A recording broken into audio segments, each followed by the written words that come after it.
नमस्कार, आप देख रहे हैं लाइव सिटीज। मैं हूं आपके साथ इंद्र मोहन। अभी सबसे बड़ी खबर फिर से पुलवामा से आ रही है। पुलवामा में हमारे 4 जवान शहीद हो गए। इन 4 जवानों में एक जवान मेजर रैंक के भी हैं। जो फिलहाल खबर आ रही है, जम्मू कश्मीर के पुलवामा में फिर से आतंकी हमला हुआ है। आतंकियों के साथ मुठभेड़ में हमारे सेना के 4 जवान शहीद हो गए हैं। सुरक्षा ये जो पूरी इनकाउंटर सोमवार आज सुबह से ही चल रहा है।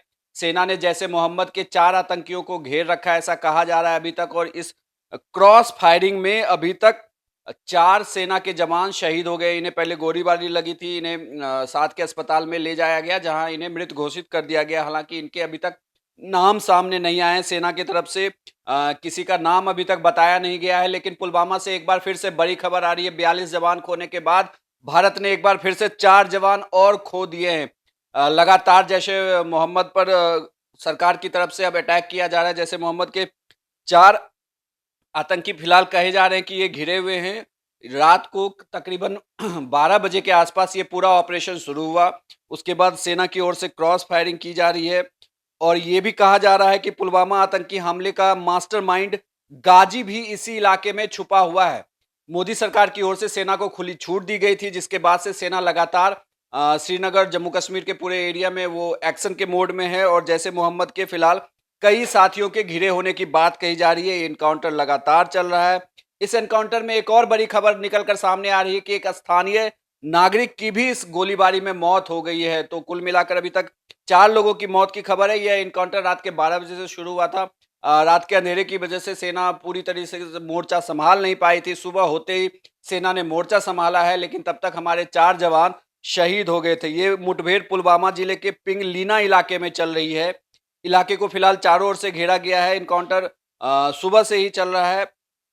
और आपको ये भी बता दूं कि पूरे पुलवामा इलाके में एहतियातन तौर पर इंटरनेट सेवा को बंद कर दिया गया है। तो सेना की ओर से लगातार ये कार्रवाई अब की जा रही है। जैसे मोहम्मद को घेरने की तैयारी चल रही है। आपको बता दूं कि इसके पहले 14 फरवरी की दोपहर में पुलवामा में ही सीआरपीएफ की एक गाड़ी पर फिर आए दिन हमला किया गया था, जिसमें 42 जवान हमारे शहीद हो गए थे। जिसके बाद पूरे देश में ही आक्रोश था। और नरेंद्र मोदी ने अपने स्पीच में भी कहा था, पीएम ने, कि अब हमने सेना को खुली छूट दे दी है। वो जैसे चाहे वैसे एक्शन ले सकते हैं। तो अब लगातार एक्शन की खबरें आ रही है। हालांकि कल जब वहाँ के जम्मू कश्मीर के अलगाववादियों की सुरक्षा और उनकी तमाम व्यवस्थाओं से सरकार ने हाथ खींच लिया है, उसके बाद अब जैसे मोहम्मद के 4 आतंकियों के फिलहाल घिरे हो जाने की खबर है। इतना ही नहीं, भारत अंतर्राष्ट्रीय स्तर पर पाकिस्तान पर भी अब दबाव बना रहा है। आतंकियों के डोजियर तैयार किए गए हैं कि इन्हें किस तरीके से घेरा जाएगा। मोस्ट फेवर्ड नेशन का भी तमगा पाकिस्तान से छीन लिया गया। तो फिलहाल जो सबसे बड़ी खबर आ रही है पुलवामा से, कि हमारे 42 जवान खोने के बाद भारत की ओर से 4 जवान और शहीद हो गए हैं। आतंकियों के साथ ये लगातार मुठभेड़ पुलवामा के इलाके में चल रही है, जिसमें हमारे 4 जवान शहीद हो गए हैं। देश दुनिया की बाकी खबरों के लिए आप देखते रहिए लाइव सिटीज। धन्यवाद।